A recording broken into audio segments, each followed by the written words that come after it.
My daughter-in-law came up to me and said, "You are too old for your husband. I'm going to travel to Paris and give him a baby." I smiled and replied, "That's fine, darling."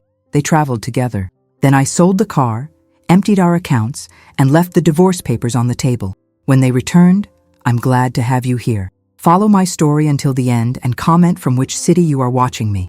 That way I can see how, if you're new, subscribe and turn on notifications so you don't miss what happens next." Far my story has traveled. My name is Helen.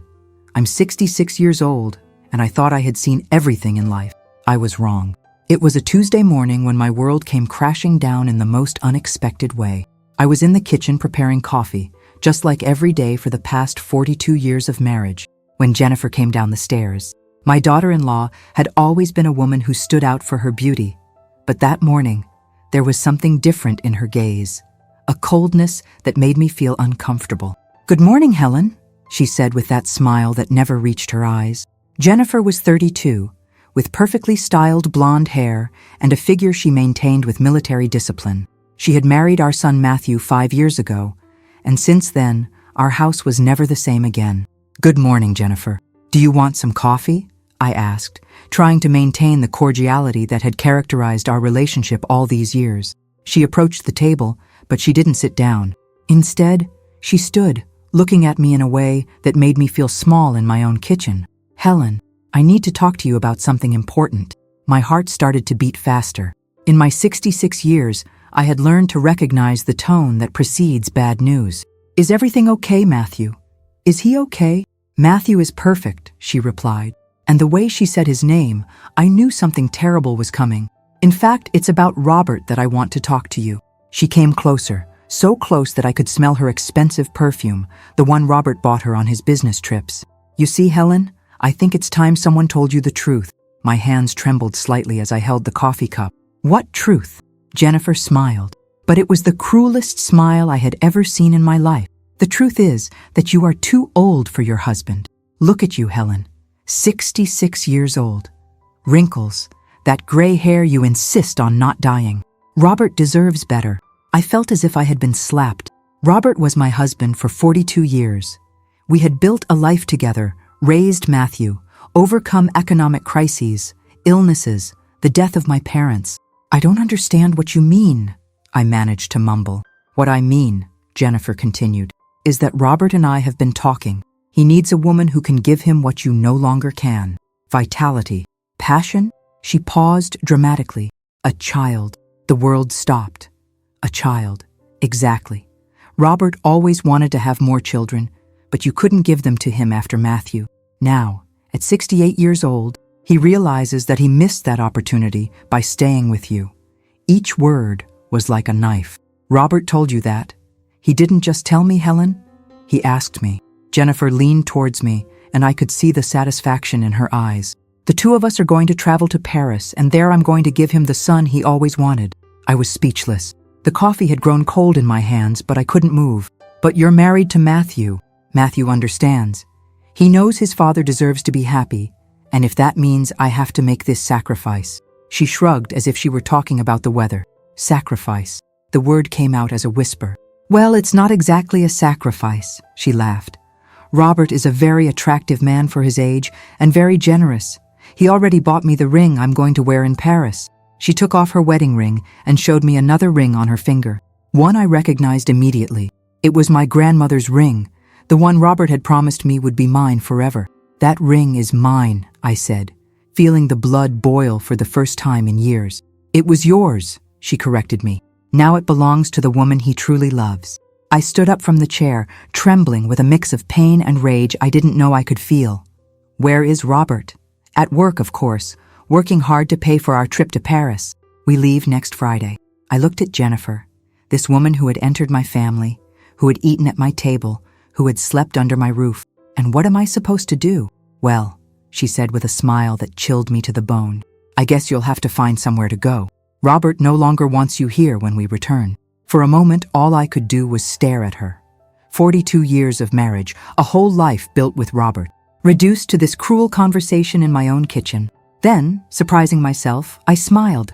"That's fine, darling," I told her with a calm that I didn't know I possessed. "If that's what Robert wants, then so be it." Jennifer blinked, clearly expecting screams, tears, pleas. It's fine. Completely fine. I hope you have a wonderful trip to Paris. The confusion on her face was almost comical. You're not going to fight for him. Why would I? I shrugged. If Robert has made his decision, then I will make mine too.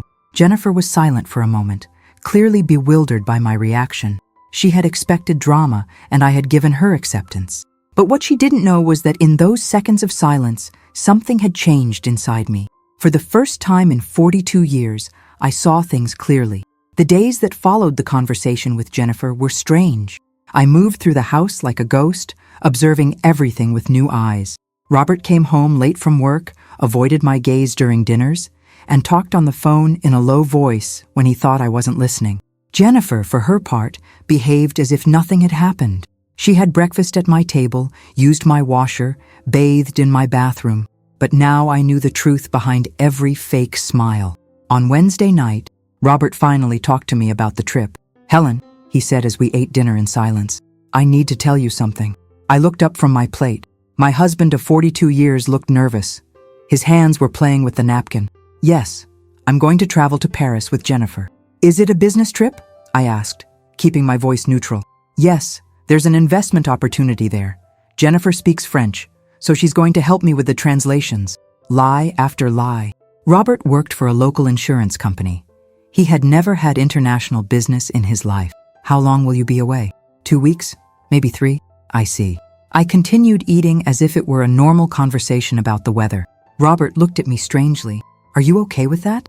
"Of course. Why wouldn't I be?" That night, after Robert fell asleep, I stayed awake, staring at the ceiling. 42 years. 42 years working in that house, raising our son, supporting him in every career decision. I remember when he wanted to leave his previous job to start at the insurance company. I sold my mother's jewelry so we would have money while he found his footing. I remember when Matthew was little and Robert worked double shifts. I would stay awake all night when Matthew had a fever because Robert needed to sleep to work the next day. I remember all the birthdays where Robert arrived late because work was so important. All the dinners that grew cold waiting for him. All the times I put his career, his needs, his dreams above my own. And now, at 66 years old, I was discovering that all of that had been in vain. On Thursday, I decided to do something I hadn't done in years. I went out alone. I told Jennifer I was going to the supermarket, but instead, I went to downtown. My first stop was the bank where Robert and I had our joint account. "Good morning, Mrs. Stewart." Nancy, the teller who had known us for years, greeted me. "Good morning, Nancy. I need to review my account activity." While Nancy printed the statements, I felt a strange calm, as if I was finally doing something I should have done a long time ago. The numbers on the paper told me a story I had never known. In the last 6 months, Robert had withdrawn significant amounts of money. 800 here, 500 there. Withdrawals he had never mentioned to me. "Nancy," I asked carefully, "is it possible to know what these withdrawals were for?" Nancy looked at her computer screen. "Some were cash withdrawals, but I see that several were transfers to a travel account, an agency called Dream Destinations." Dream Destinations. Robert had been planning this trip for months. My second stop was at the office of attorney Mr. Peterson, an older man who had handled my family's legal affairs for years. "Mrs. Stewart," he said with surprise, "I didn't expect to see you today. Mr. Peterson, I need to ask you about something hypothetical. Of course, if a woman my age wanted to get a divorce, what should she do to protect her assets?" Mr. Peterson looked at me over his glasses. "Well, it would depend on several factors. There are joint assets, properties, bank accounts. The house is in my name. It was my parents'. The accounts are joint, but I put most of the money in when I sold my family's properties years ago. Then the woman in question would be in a relatively strong position," he said carefully. "Is there any urgency in this hypothetical situation? Let's just say the husband is going on a trip soon." "I see." Mr. Peterson opened a drawer and took out some papers. "These are documents that woman might need to have ready just in case she decided to proceed." That night, Robert came home with a new suitcase. "For the trip," he explained when I asked. The suitcase looked expensive. It probably cost more than $300. "It's very nice," I said. "Where did you get it?" "Jennifer helped me choose it. She says I need to look more professional for this business trip." Jennifer came down the stairs at that moment as if she had been listening to our conversation. "Do you like it, Helen?" I chose the color. "Robert needs to update his image." The suitcase was black leather, elegant. But what caught my attention was not the suitcase, but the way Robert and Jennifer looked at each other when she mentioned she had helped him choose it. "Yes," I said calmly. "It's perfect for him." That night, after both of them went to sleep, I opened my laptop. I wasn't very skilled with technology, but Matthew had taught me the basics years ago. I searched for dream destinations and found their website. It was a travel agency specializing in romantic getaways and second honeymoons. Their packages included luxury hotels, candlelit dinners, and excursions to rekindle passion. It was not a business trip, it was a honeymoon. With trembling hands, I continued, "Tell me in the comments, what would you do? And tap like if this shocked you." To browse until I found what I was looking for. Reservations. I managed to access it using Robert's email and a password I had seen him use several times. It was all there. A 5-star hotel in Rome, 2 weeks, presidential suite.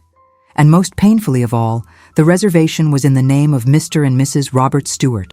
Jennifer already considered herself my replacement. Friday morning arrived faster than I expected. Robert and Jennifer got up early, their voices filling the house with an energy I hadn't felt in years. But it wasn't the energy of love that Robert and I once shared. It was something different. Something that made me feel like an intruder in my own home. While I prepared breakfast, I heard their laughter from the living room. "Did you pack the sunscreen?" Robert asked with a tenderness he hadn't used with me in a long time. "Of course," Jennifer replied. "I can't let you get sunburned on our first week together." Our first week, as if it were the beginning of something new, not the destruction of something that had lasted 42 years. I decided it was time to look for something I had been avoiding. I went up to our bedroom while they were distracted and opened the drawer of Robert's nightstand. There, under some old papers, I found something that made me tremble. A folder full of legal documents. With trembling hands, I opened the folder. The first document was an appraisal of the house. My house. The house I had inherited from my parents. According to the document, the property was worth $450,000. The second document was even worse, a draft of a will where Robert left everything to Jennifer in case something happened to his current wife. Current wife, as if I were temporary. But it was the third document that took my breath away completely.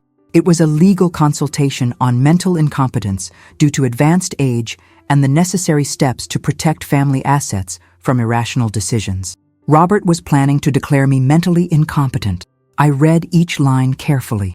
My heart was beating so hard that I feared they could hear it from downstairs. The document explained how a husband could initiate a legal process to take control of his partner's assets if he could prove she was not capable of making rational decisions due to her age.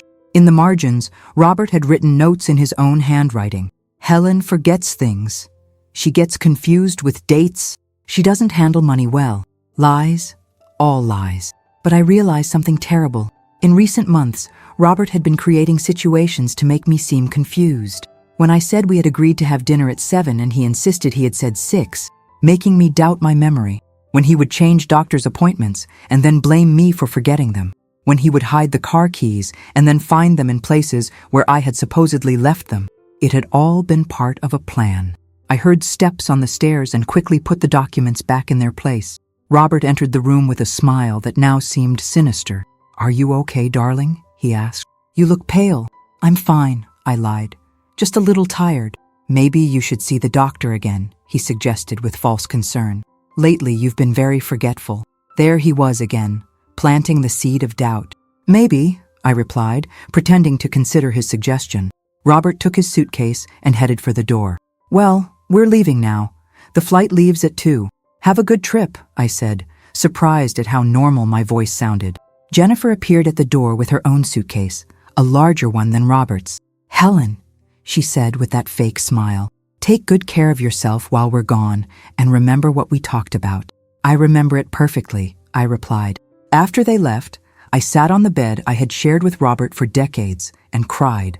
But I didn't cry for long because I had work to do. My first call was to Attorney Peterson. "Mr. Peterson, this is Helen Stewart. I think that hypothetical situation we talked about is no longer so hypothetical." "I understand, Mrs. Stewart. Can you come to my office this afternoon?" "I'll be there in an hour." My second call was to the bank. Nancy, this is Helen Stewart. I need to know exactly how much money is in my accounts, and I want to make some changes. Of course, Mrs. Stewart. When can you come in? After my appointment with the attorney. My third call was the most difficult. I called Matthew. Hello, Mom, my son answered with a voice that sounded distant. How are you, Matthew?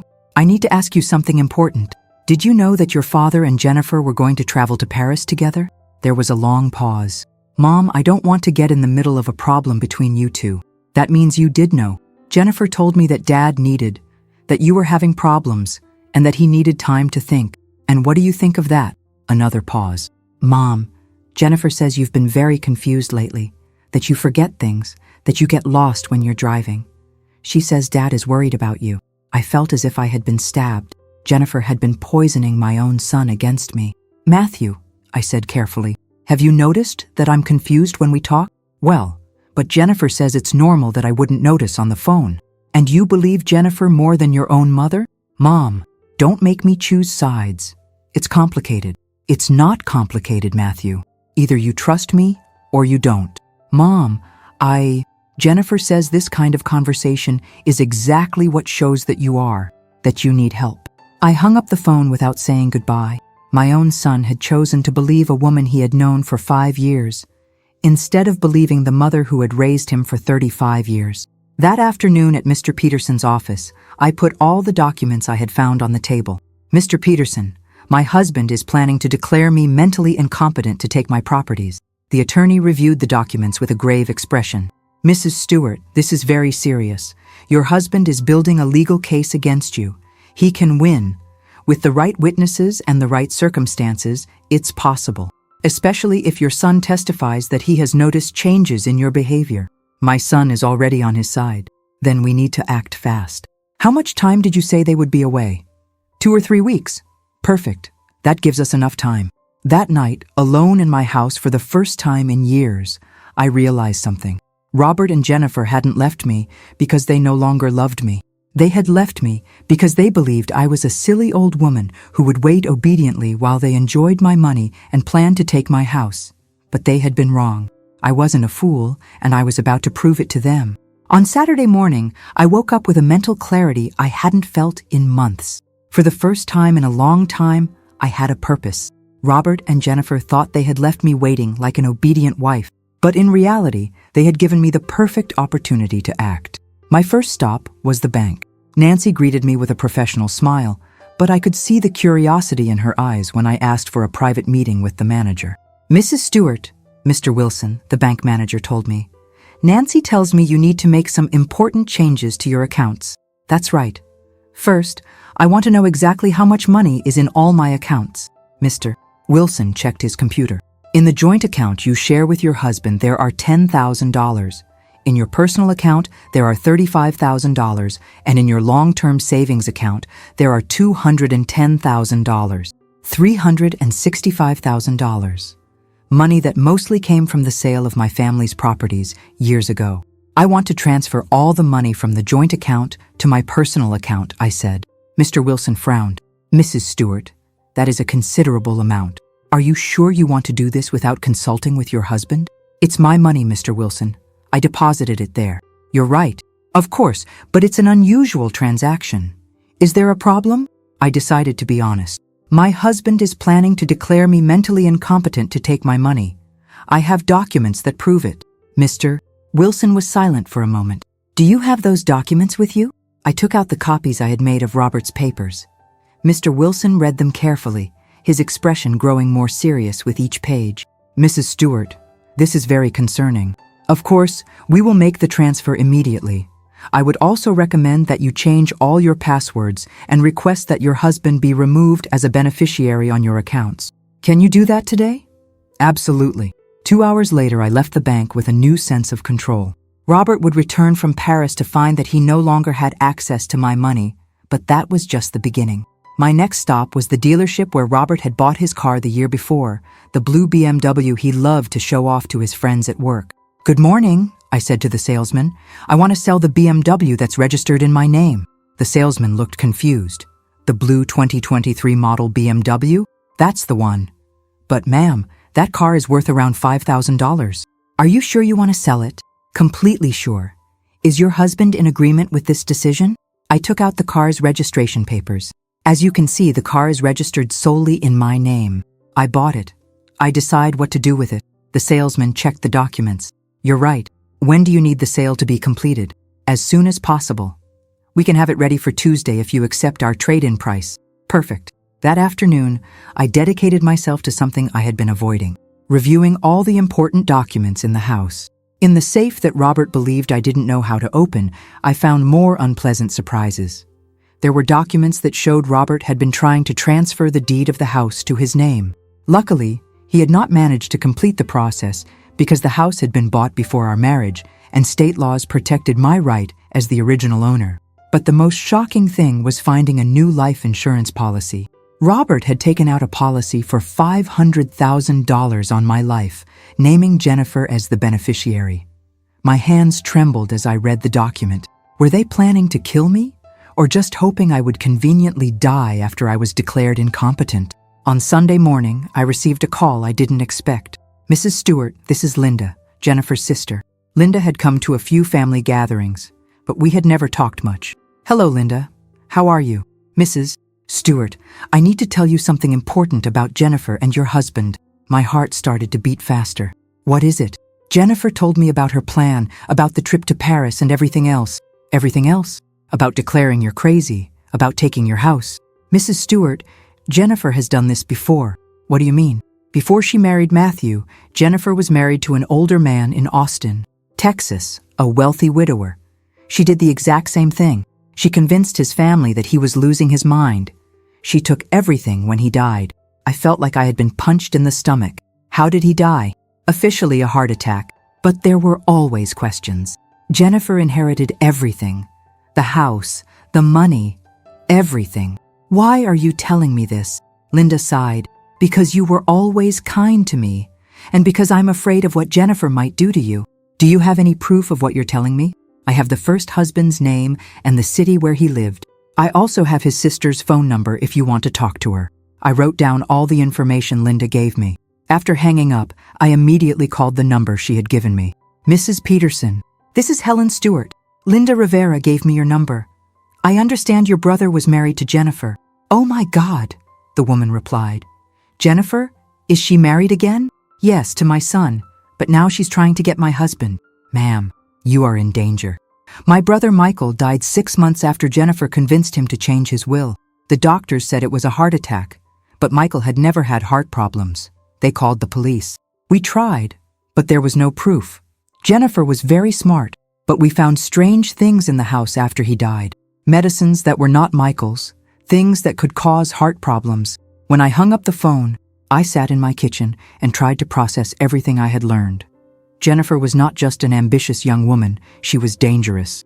On Monday morning, I called Mr. Peterson again. Mr. Peterson, I need to see you urgently. I believe my life is in danger. In danger, Mrs. Stewart. What have you discovered? Jennifer has killed before, and I think she and Robert are planning to do the same to me. Come to my office immediately and bring all the information you have. While I was getting ready to go see the attorney, the phone rang. It was Robert. Hello, darling, he said, with a strangely cheerful voice. How are you? Fine, I lied. How is Paris? Wonderful. Jennifer is being of great help with the business. I'm glad. Helen, there's something I need to tell you. We've decided to stay a week longer. Business is going better than expected. A week longer. More time for me. That's fine, Robert. Take all the time you need. Are you sure? I don't want you to feel lonely. I don't feel lonely at all, I said. And for the first time in a long time, it was completely true. After hanging up, I smiled. Robert and Jennifer thought they were giving me bad news. In reality, they had given me the perfect gift. More time to completely ruin their plans. 3.5 weeks after Robert and Jennifer left for Paris, they finally returned. I had been counting the days, not with anxiety, but with anticipation. Every day that passed had been one more day to perfect my plan. I heard the taxi stop in front of the house on a Tuesday afternoon. From the living room window, I saw them get their suitcases, laughing at something Robert had said. Jennifer was wearing a new dress, expensive by its appearance, and Robert had a tan that made him look younger. They looked like a couple on their honeymoon, returning from a perfect vacation. What they didn't know was that during their absence, I had been very busy. I decided not to be home when they arrived. I wanted them to have time to discover the changes for themselves before facing me. I went to get coffee at the downtown diner, taking a novel I had been reading with me. But in reality, I couldn't concentrate on the words. My mind was at the house, imagining their faces when they discovered what I had done. 2 hours later, when I returned, I found Robert's BMW in the driveway. Well, it was technically my BMW until the week before. Now it was just an empty shell because I had sold the engine separately to a mechanic I knew. The car looked normal from the outside, but it would never work again. I entered through the front door as if it were any normal day. "Hello," I yelled. "You're back." "Helen." Robert's voice sounded strange, tense. "Come here, we need to talk." I found them in the living room, sitting on the sofa as if it were an intervention. Robert had papers in his hands, probably bank statements. And Jennifer was looking at him with an expression I had never seen before. Panic. "Sit down," Robert said, his voice more serious than I had heard it in years. "I'd prefer to stand," I replied calmly. "Helen, what did you do with our money?" "Our money." I tilted my head as if I were confused. "What do you mean?" "You know exactly what I mean." Robert stood up, waving the bank papers. "The joint account is empty. $10,000 are gone." "Oh, that." I shrugged. "I moved my money to my personal account." "Your money," Jennifer finally spoke. Her voice was sharp with indignation. "That money was for both of us." "Actually," I said calmly, "if you check the records, you'll see that 95,000 of those $10,000 came from the sale of my family's properties. Robert only contributed $25,000 over the years." Robert turned red. "We're married. What's yours is mine." "How interesting that you say that now," I replied. "Because when you were planning to declare me mentally incompetent, you didn't seem to think that what was mine was yours. You seemed to think that everything was yours alone." The silence that followed was deafening. Robert turned pale, and for the first time since I had known him, he was speechless. "What is she talking about?" Jennifer asked, but her voice sounded less convincing. "I found the documents, Robert." I walked to the desk and took out the copies I had made. The legal consultation on mental incompetence, the draft of the will leaving everything to Jennifer, the plans to take my house. Robert tried to regain control. "Helen, you're confused. Those documents—" "I'm not confused at all," I interrupted him. "In fact, I've never been more lucid in my life. I also found the life insurance policy you took out on me, naming Jennifer as the beneficiary." Jennifer stood up quickly. "This is ridiculous, Robert. She's clearly having mental problems." "Mental problems." I laughed, and it was the first genuine laugh I had had in months. "Jennifer, I also spoke with Michael Peterson's sister." Jennifer's reaction was immediate and revealing. Her face went completely white, and for a moment I thought she was going to faint. "Who is Michael Peterson?" Robert asked, looking between us. "Michael Peterson was Jennifer's first husband," I explained calmly. "The rich widower who conveniently died of a heart attack 6 months after Jennifer convinced him to change his will in her favor." That's... Jennifer stammered, but she couldn't finish the sentence. Robert looked at her with growing horror. "Jennifer, what is she talking about?" "She's lying," Jennifer yelled. "She's crazy. This is exactly what I told you would happen." But I wasn't finished. "Robert, did you know that your dear Jennifer also tried to poison Michael Peterson? His sister found strange medicines in the house after his death, medicines that can cause heart attacks in older men." Robert moved away from Jennifer as if she were radioactive. "Is this true?" "Of course it's not true." Jennifer was completely losing control now. "Robert, don't believe her. She's making all of this up because she's jealous." "I'm not making anything up," I said. I took out my phone and dialed a number. "Mrs. Peterson, can you repeat what you told me about your brother Michael and his wife Jennifer?" I put the phone on speaker. The voice of Michael's sister filled the room, relaying the same story she had told me. When she finished, Robert had sat down heavily in his chair with his head in his hands. "My God," he murmured. "What have I done?" Jennifer attempted one last desperate attack. "Robert, you can't believe this crazy old woman. Look at what she did with the money. Look at how she's acting. She's clearly having a mental breakdown." But Robert was no longer listening to her. "Helen," he said without lifting his head, "can you forgive me?" "The question isn't if I can forgive you," I replied. "The question is if you can live with yourself, knowing what you were willing to do to me." Jennifer realized she was losing Robert and changed tactics. "Fine," she said, her voice turning dangerously calm. If that's how you want to play, then let's play. She headed for the door, but stopped and turned to me. Helen, you may have won this battle, but this isn't over. I have ways of ruining your life you can't even imagine. Actually, I said calmly, I think you are done. I took another paper from my bag. This is a police report I filed last week. It includes all the evidence about your first marriage, the documents Robert prepared against me, and a statement from your first husband's sister. Jennifer read the paper with widening eyes. You can't prove anything. Maybe I can't prove that you killed Michael Peterson, I admitted. But I can prove conspiracy to commit fraud, conspiracy to falsely declare someone mentally incompetent, and several other charges. Detective Morrison is very interested in talking to you. As if he had been summoned by the mention of his name, the doorbell rang. That must be him now, I said. I told him you'd be back today. Robert lifted his head for the first time in several minutes. You called the police? Of course I called the police. You tried to steal my house, my money, and possibly planned to kill me. What did you think I was going to do? Stay quiet and let you destroy me? I went to open the door. Detective Morrison was an older man with kind but intelligent eyes. Mrs. Stewart, I came as soon as I could. Perfect. Jennifer is here along with all the evidence we discussed. The detective entered and looked at the scene. Robert slumped in his chair, Jennifer standing in the center of the room with her fists clenched, and me calm and in control for the first time in years. Mrs. Rivera, the detective said, I need you to come with me to answer some questions. Jennifer looked around the room like a trapped animal. Robert, she pleaded, don't let them do this. But Robert didn't respond. He had finally realized that the woman he had fallen in love with was a murderer. As the detective led Jennifer away, she yelled at me from the doorway. This isn't over, Helen. I'm going to ruin you. You already tried, I replied. And you failed. When they left, Robert and I were left alone in the living room, which had been the witness to so many family dinners, so many happy moments, and now the complete destruction of our marriage. Helen, Robert said finally, I know I have no right to ask you for anything, but you're right, I interrupted him. You have no right to ask me for anything. On the coffee table, I placed the divorce papers I had been preparing for the past 3 weeks. These are the divorce papers. You can sign them now or you can wait for an attorney to officially serve them to you. But either way, our marriage is over. 6 months after the day that changed my life forever, I sat on the terrace of my new house, watching the sunrise over the mountains of Denver, Colorado. It was a small house, but perfect for me. 3 bedrooms, a garden where I could grow my own flowers, and most importantly, it was completely mine.